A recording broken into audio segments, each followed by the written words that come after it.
Today, we're going to talk about, I think, a really hot topic that I don't know if a lot of people are talking about right now on WhiskeyTube, Instagram, TikTok, on any of these things. But to me, I think one of the biggest things that's affecting the whiskey industry right now is the fact that people are more worried about quantity and not quality.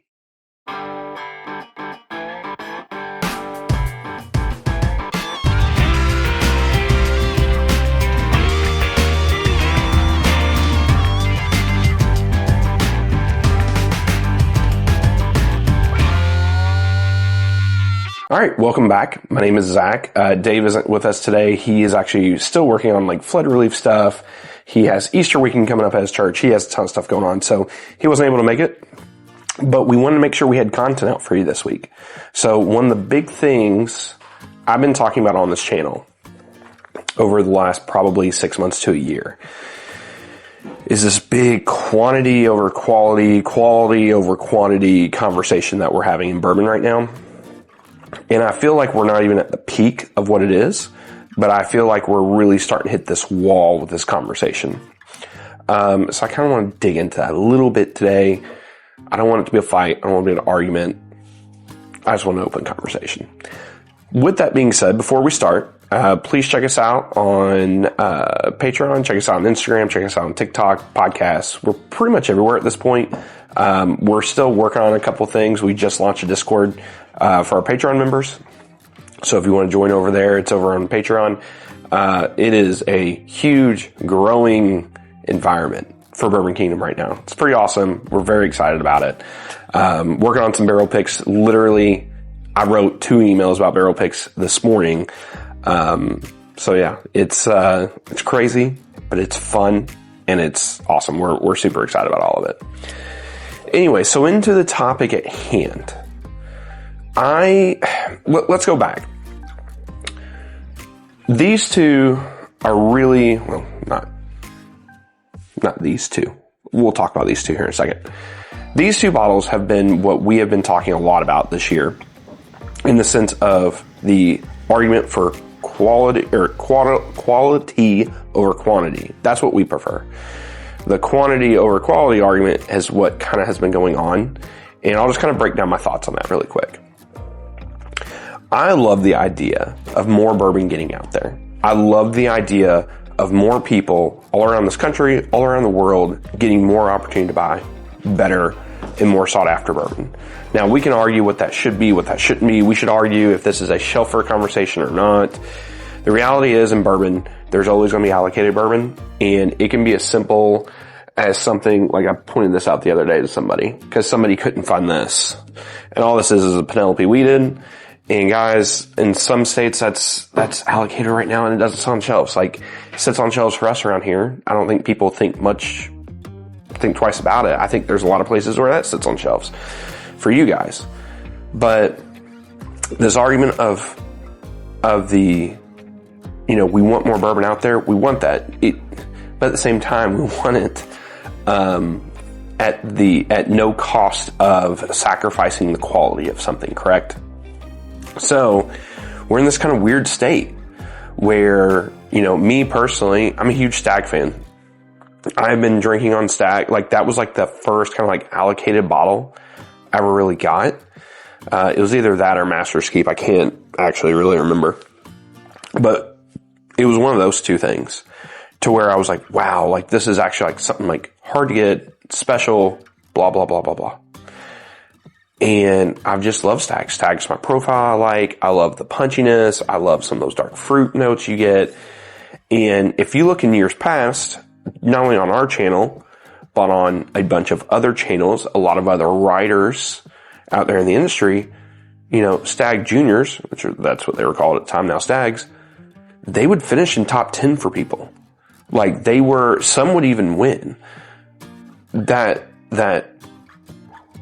quality, I'm going to get quality and quantity mixed up this entire video. Just watch. That quality was special and it was awesome. And I think right now what we're seeing with this, this is batch, this is 24C. And I'm going to be honest with you. I think we had, I don't know if it was 23B or 22B. There was another Stagg out there that we had that we just absolutely hated. But it's between that one and this one, if it's the worst Stagg I've probably ever had. Outside of maybe one store pick that was awful. This has been just absolutely terrible.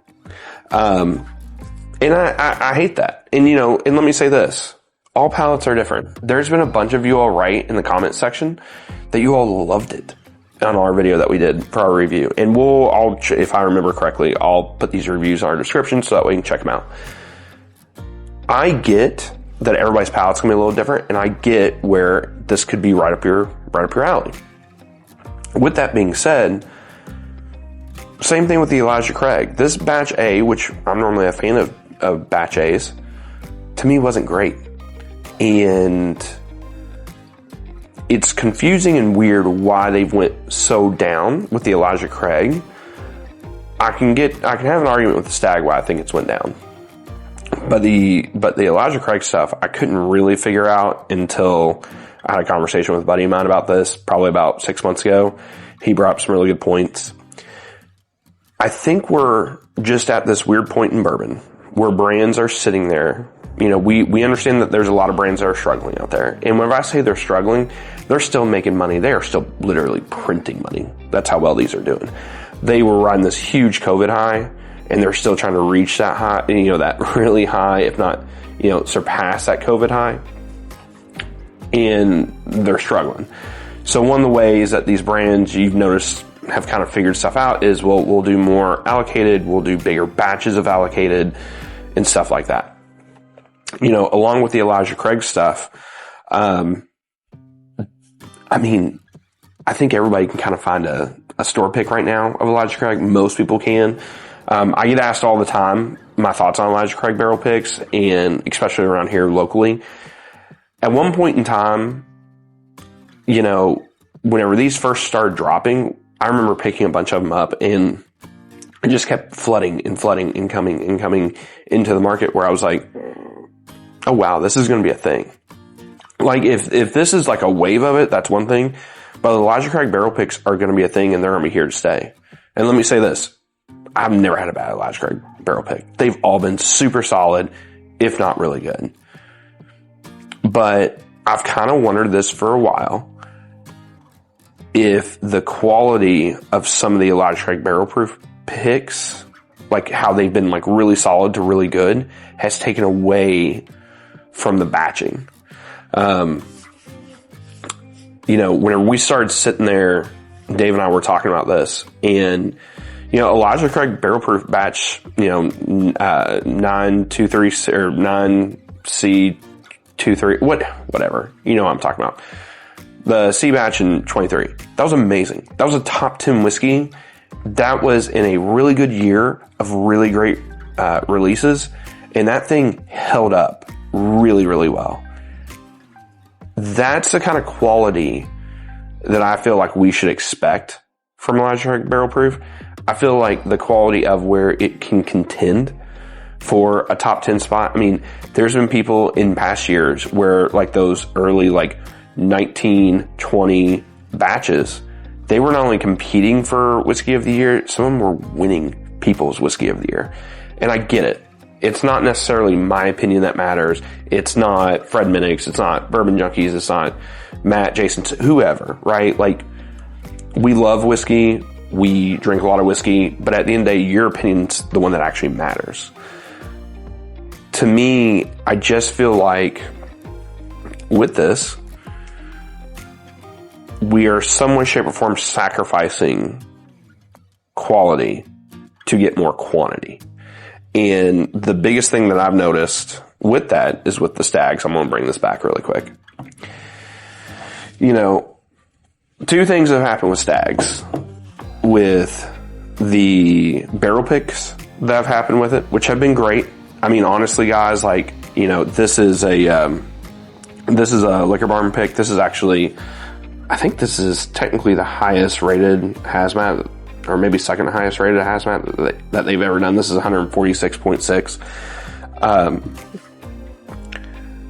The Stagg picks, I didn't feel like they hurt the quantity or the quality of like the Stagg batches. I think the biggest thing with the Stagg batches is now I guess they're just going to start doing 3 to 4 Stagg batches a year. And to my knowledge, what I've always been told, and I can't necessarily confirm this, but this is just what I've always been told unofficially, is that a Stagg batch is anywhere from 8 to 12,000 bottles in a batch. Now, if you look at everything in whiskey, from birthday bourbon to Jack Daniel's releases to Four Roses releases, actually I don't want to do Four Roses, Wild Turkey, a lot of these big allocated batches have gotten bigger, and most of them have gotten bigger significantly. So I don't know if these have gotten bigger, but let's say that they've gotten from 8 to 12,000 bottles per release to 12 to 15,000 bottles per release, and then you went from 2 releases a year to 4. So you basically, you went anywhere from, 16 to 24,000 bottles of Stagg being released a year to potentially, let's say around 40 to 60 maybe, who knows? And you're adding so much more volume to the market, or not to the market, to these batches, to where the bad barrels that might be getting thrown out, turn into whatever, now they're being used for it, and it's lowering that quality down. And I think you see it. I think if you sit there and you actually look at people's end of the year whiskey ratings and competitions and stuff like that, you don't really see Stagg in those a lot anymore. Now, some people, it's probably going to win. Some people are going to love it, and that's fine. That, that might be somebody's jam. It's not mine, and I don't see it as a universal thing. But as somebody who has drank on Staggs for 10 years, I just feel like the same standard isn't there. And it's a hard little debate / conversation because, in my opinion, the thing that's going on is there's just more volume hitting the market. And with there hitting more volume in the market, those batches just can't quite reach the same pinnacle that it was. That's a tough debate because as much as I want that quality to be there, I also want personally for you all to get more access to it. I've talked to a bunch of you all where you're like, the last 2 years, I've actually gotten Stagg where I've never gotten Stagg in my life. And what's also funny is some of you all open them like, is this what really everybody was really hyped about?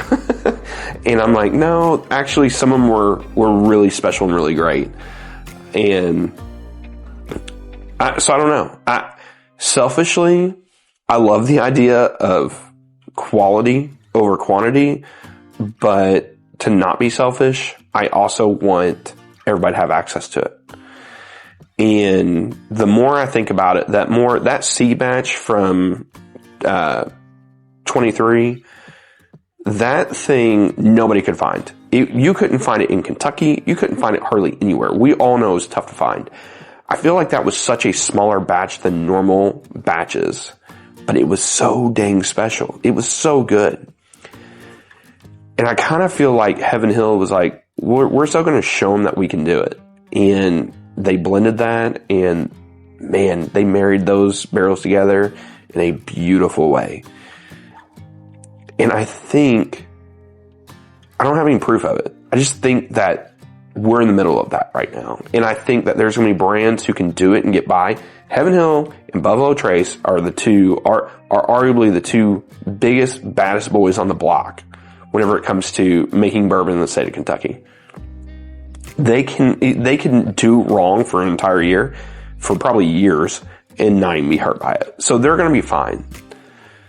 But I'm really wondering what some of these other brands are going to do. I think we're going to start seeing some of that with like Old Forester. I think Birthday Bourbon's about ready to really balloon up. There's going to be a lot more Birthday Bourbon out there. I think we're just going to be seeing more and more and more of that. And I think for you guys as consumers, it's going to be a good and bad thing. Because I don't know if every batch is going to be the same quality that it should. But I think you guys are going to have more access to stuff. So, I don't know. It's like what I was telling Dave one time. You know, I think we were actually talking about the Stagg review. It's like, it's a difference between like a gourmet restaurant cheeseburger and a cheeseburger you can get at McDonald's. But to be fair to him, he brought up a great point. He's like, sometimes a McDonald's cheeseburger is awesome. And it hits the spot just right. And he's not wrong. But I just don't want to sacrifice on that quality. So, anyways, that's basically my TED Talk. I appreciate you all showing up. I don't know really if anything's going to change from anything.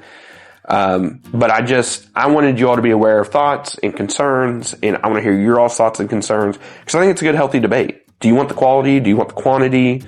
You know, of course we want both, right? Like, we all agree on that, but I don't know if we can actually get that. So, anyways, yeah, that's everything. Make sure you check us out on Patreon. Make sure you check us out on Instagram, Facebook, all that stuff. We're growing everywhere.